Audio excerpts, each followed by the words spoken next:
반갑습니다.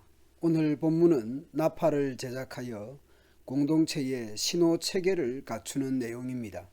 그 전에 출애굽부터 민수기 10장까지의 주요 사건을 시간별로 다음과 같이 재구성해 볼 수 있습니다.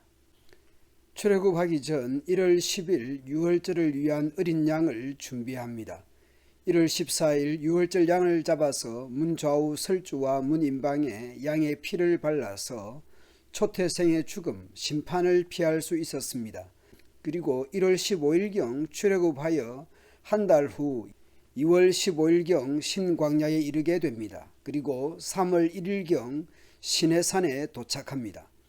시내산에서 하나님의 언약 백성으로서 어떻게 살아야 할지 십계명을 비롯한 율법을 받습니다. 성막도 봉헌하고 지파별로 봉헌 예물을 드리고 1월 14일 유월절을 지키고 2월 1일 인구조사를 실시합니다. 12지파는 군대 형태의 조직을 갖추고 레위 지파와 제사장들 역시 인구조사뿐만 아니라 성막 운반 등을 위한 조직도 갖추게 됩니다. 그리고 2월 14일 제2차로 유월절을 지킵니다. 그리고 그해 2월 20일 약속의 땅으로 행진을 하게 됩니다.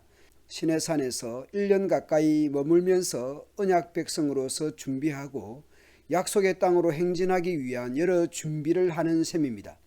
민수기에서 늘 그래왔던 것처럼 오늘 본문 역시 여호와의 명령에 의한 것임을 분명하게 말씀합니다. 여호와께서 모세에게 말씀하여 이르시되 나팔을 만들 재료와 방법과 개수를 말씀합니다. 은을 두드려 나팔 2개를 만들으라. 그리고 나팔 2개의 용도를 말씀합니다. 그 나팔은 백성을 불러 모을 때와 진을 떠날 때 쓸 것이다. 회중의 소집과 진영의 출발을 위한 신호인 것이죠. 어제 본문과 오늘 본문을 이어서 보자면 시각적으로는 구름이었고 소리로는 은나팔인 셈이죠.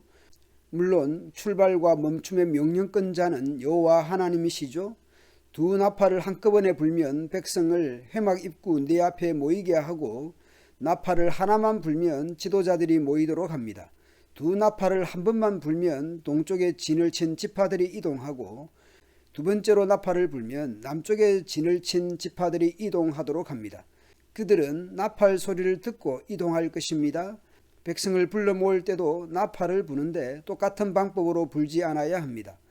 그 나팔은 누가 불어야 합니까? 제사장들입니다. 이것은 이스라엘이 대대로 지켜야 할 규례입니다. 전쟁이 일어났을 때도 나팔을 불어야 합니다. 여호와께서 기억해 주실 것입니다. 여호와께서 원수에게서 구해 주실 것입니다. 나팔은 백성들을 향한 신호이기도 하지만 하나님의 구원을 요청하는 나팔이기도 합니다. 그뿐만 아니라 기쁜 날에도 나팔을 불어야 합니다. 절기 때와 매달 초하루에도 나팔을 불어야 합니다. 태워드리는 제물인 번제물과 화목제물 위에서 나팔을 또한 불어야 합니다. 그러면 하나님께서 기억해 주실 것입니다. 신호 역할을 하는 나팔의 고저 장단을 정리해 보면 다음과 같습니다. 회중을 모은다거나 절기를 알리는 경우 나팔 또는 나팔들을 길게 불도록 했습니다. 행진은 하나의 나팔로 짧고 큰 소리를 냈지만 전쟁의 경우 나팔들을 짧고 큰 소리로 불도록 했습니다. 미리 약속한 것도 있었을 것이고 소리만 듣고도 어떤 신호인지 알았을 것 같습니다. 1절에서 하나님께서 명령하신 것이지만 다시 말씀합니다. 나는 너희 여호와 하나님이다 라고 말씀합니다. 이 명령을 순종할 때 응답하시는 분이라는 것이죠. 성막을 보면서 하나님의 임재는 물론 이스라엘 공동체가 어떤 존재인지 알았을 것 같습니다. 구름을 보면서도 나팔 소리를 들으면서도 어떻게 행동해야 할지 알았을 것 같습니다. 하나님의 명령이 무엇이며 하나님의 백성으로서 어떻게 해야 할지 알았을 것 같습니다. 전쟁 발발 시 나팔 소리를 통해 전쟁에 임해야 하는 긴급한 상황이면서 동시에 너희 하나님 여호와가 너희를 기억하고 너희를 너희의 대적에게서 구원하시리라는 하나님의 말씀을 붙들어야 하는 신호이기도 했습니다. 기쁜 날에도 명절에도 매월 첫날에도 제물을 드리며 나팔을 불 때 이때도 역시 우리의 하나님이 우리를 기억하실 것이라는 신호였습니다. 왜 그렇습니까? 여호와는 우리의 하나님 여호와이시기 때문입니다. 곧 언약 관계인 것이죠.